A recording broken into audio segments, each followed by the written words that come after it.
maka pandanglah yang hidup di dalam diri kita. Mana tuh yang hidup di dalam diri kita? Yang sudah berbaiat, belajar mengenal diri, tentu tahu di mana ruhmu berada.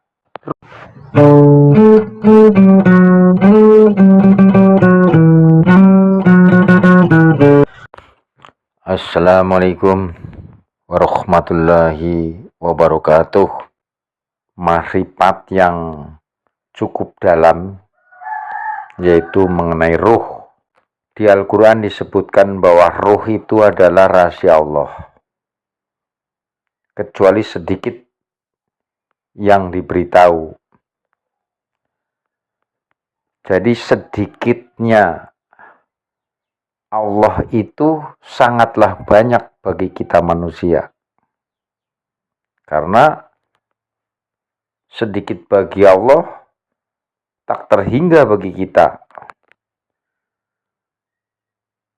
Jadi jangan merasa bahwa ruh itu rahasia Allah, terus kita tidak ada yang tahu tentang ruh. Jadi ruh itu cahaya Allah, asal kehidupan. Jadi tanpa ruh tidak ada yang hidup. Asal ruh itu kan bukan diciptakan. Kalau yang lain kan diciptakan oleh Allah, tapi ruh bukan diciptakan. Jadi ruh itu ditiupkan dari cahaya perintah Allah. Ruh bukan ciptaan kasar, bukan materi, bukan tubuh, bukan pikiran. Ruh adalah amrun robbani, perintah ilahi yang ditiupkan langsung oleh Allah. Jadi pada saat kita di kandungan, sekira 4 bulan, maka Allah meniupkan ruhnya ke dalam diri anak Adam yang masih di kandungan ibunya.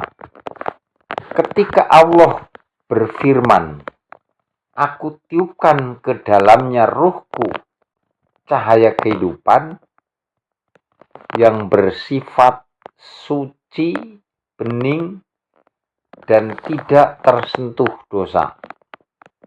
Kalau kita memandang Allah, maka pandanglah pada diri insan. Diri insan itu adalah batang tubuh atau Adam, kemudian hati atau rasa, kemudian ruh. Itu yang disebut diri insan. Maka insan memandang Allah pada dirinya adalah pandangan ruh. Ruh itu hidup, hayat, maka pandanglah yang hidup di dalam diri kita. Mana tuh yang hidup di dalam diri kita? Yang sudah berbaiat, belajar mengenal diri, tentu tahu di mana ruhmu berada. Ruh itu datang dari alam tinggi, alamul am. Dan tubuh zahir ini datang dari tanah, alamul khalaq. Maka manusia adalah pertemuan dua alam. Cahaya Allah dari langit diumpamakan, dan jasad dari bumi. Ruh tidak diturunkan ke dunia untuk bersenang-senang. Ruh turun membawa amanah besar.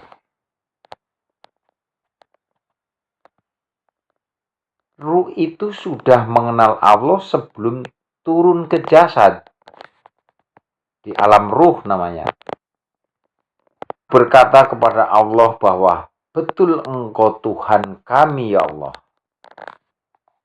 Artinya, Ruh sudah menyaksikan Allah jauh sebelum turun kepada diri manusia. Ruh itu hanya ingin kembali mengingat apa yang pernah dia saksikan. Maka untuk membersihkan diri agar ruh tidak tertutup dengan kotoran, maka diri kita diwajibkan untuk selalu menjalankan ujian yang Allah berikan agar ruh menjadi tenang. Kalau jasad menuntut makan, menuntut tidur, ingin harta, dan berhubungan badan atau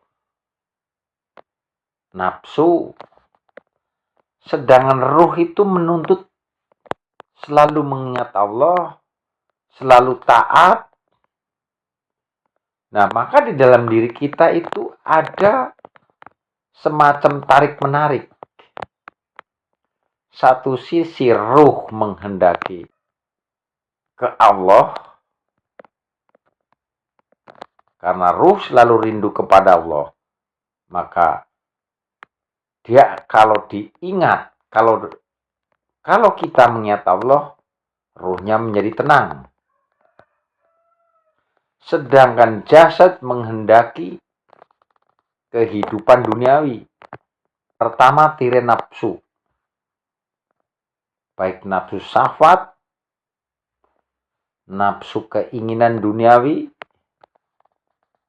atau nafsu serakah, dan segala macam nafsu yang selainnya mutmainah. Jadi yang kedua, penghalang cahaya ruh adalah cinta dunia yang berlebihan, membuat ruh terpenjara. Jadi sejatinya ruh itu suci, tidak pernah berdosa. Yang berdosa adalah jasad yang mengotori ruhnya. Ruh itu sebetulnya tajalli Allah. Karena kutiupkan ruhku, artinya ruh itu adalah Allah itu sendiri. Jadi tirai-tirai yang dapat membuka cahaya atau menyingkap cahaya Allah, nur ilahi, yaitu ketika seorang salik di dalam dirinya tersinari cahaya Allah. Dia berzikir sungguh-sungguh, ada zikir jahar, zikir batin, zikir kolbu, dan segala macam zikir. Nah, zikir ini yang membersihkan hati sehingga memantulkan cahaya Allah di dalam ruhnya. Orang-orang yang sudah membersihkan dirinya, mengenal dirinya, ruhnya bercahaya. Dalam perilaku kesehariannya nampak adabnya baik, etikanya baik, tutur katanya lembut, hatinya lembut, mudah tersentuh